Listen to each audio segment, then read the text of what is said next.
Man, so listen, I'm going to keep the show rolling. Are you ready for your next comic? Your next comic, please welcome up Shaggy!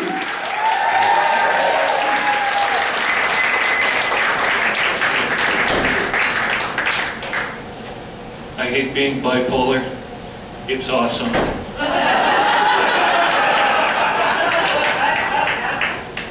So as David mentioned, I'm Shaggy. Doesn't take much to figure out how I got that nickname. When people ask me if I suffer from a mental illness, I tell them no, I enjoy every moment of it. One of my diagnoses is CDO. It's a lot like OCD, except it's in alphabetical order like it should be.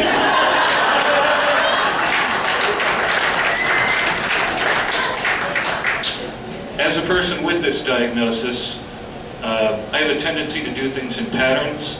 One pattern that I noticed just recently is, you know that old saying about how two wrongs don't make a right?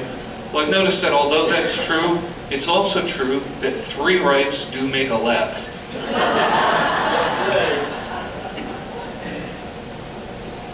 For those of you that might have known me before my diagnosis, you can see that I've gotten rid of 150 pounds of ugly fat. Or to put it a little bit more accurately, she got rid of me. I can remember the day that she left, she told me I never listened. At least that's what I think she said. I wasn't really paying attention at the time. I ran into my ex at the grocery store just the other day, and then I backed up and ran into her again. While I was in the store, I was noticing in the frozen food aisle that there's a section called Meal Solutions.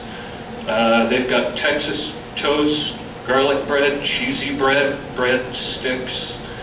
I don't know what kind of meal problems people are having, but I do have to wonder why bread is the solution. I mean, what about French fries, and Hot Pockets, and Krispy Kreme donuts? There you go.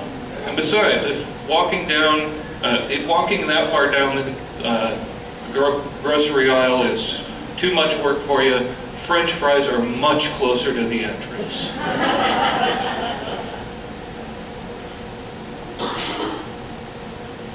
And if you're too lazy to microwave frozen food, there's a McDonald's across the street. So when I got home from the grocery store, I was unpacking all the bags and tossing the bags into the garbage when I noticed on the side of one of the bags it says, "This is not a toy." What do they mean those things aren't toys? When I was a little kid, I used to play with those things till I was blue in the face.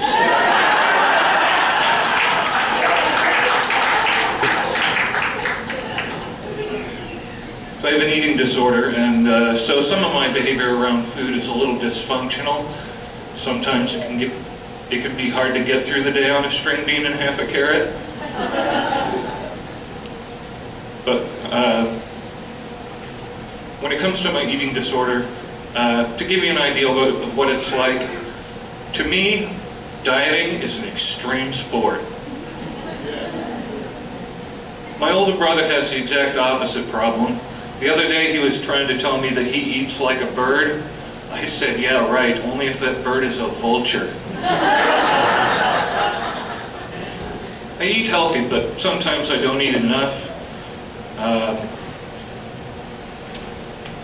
And being a vegan makes it difficult to find something to eat sometimes, especially when I'm out with friends. They'll be eating like hot dogs, hamburgers.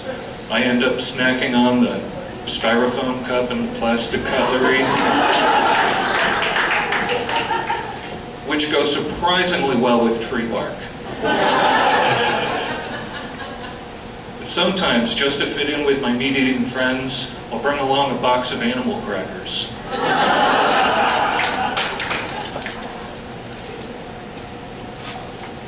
So, have you ever noticed how when you have like normal parents, the kids rebel, they wear weird clothes, get tattoos and piercings? I always wondered what would happen if I had a kid. I'd be rocking out in the living room, and my kid would be at the dining room table, probably wearing a polo shirt, going, "Dad, I'm trying to study. Can you put down the joint and turn down Ozzy?"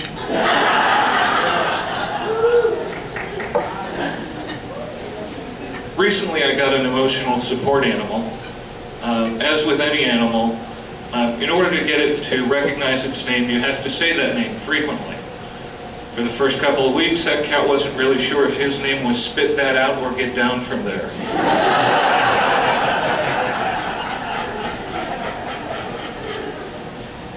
Like any cat, he's a natural with the litter box.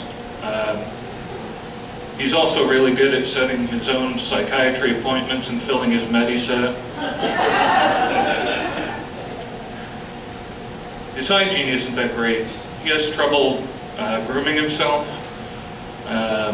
He still can't figure out the electric toothbrush. And he's a total failure with the nose hair trimmer. When I was first diagnosed, I had a psychiatrist ask me if I saw or heard things that weren't there. I said, "You mean like aliens?" She rolls her eyes at me and goes, "Yeah, like aliens."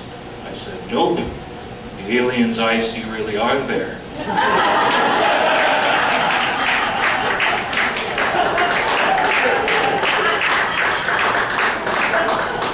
She said, "Well, have you used any illicit drugs that would cause you to see and hear things?"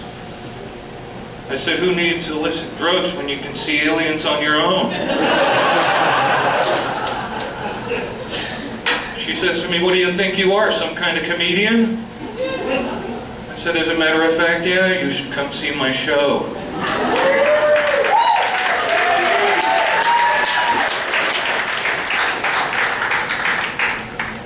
She said, "And how long have you been doing that?" I said, "Ever since the aliens told me to."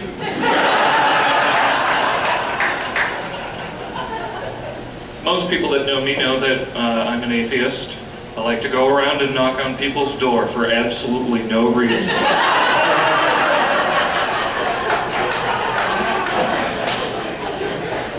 And when they answer, I hand them a pamphlet that's completely blank.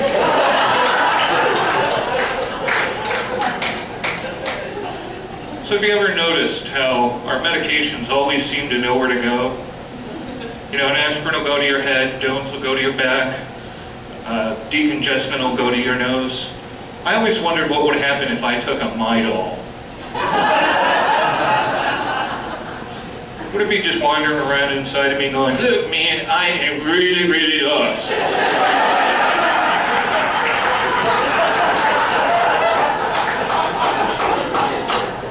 But always remember, folks, medications are not the answer. They're the question. When you're standing at the nurse's station, yes is the answer.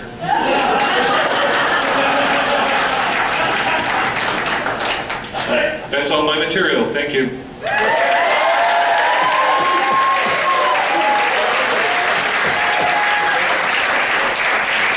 Another round of applause for Shaggy. Wow.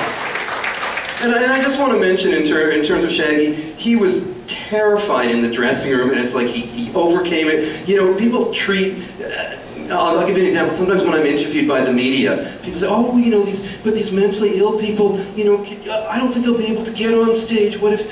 It's like, people don't understand the courage and resilience that people have. And here he was terrified, he got through it, he killed the killer set. So I just want to give him another, you know, just for that.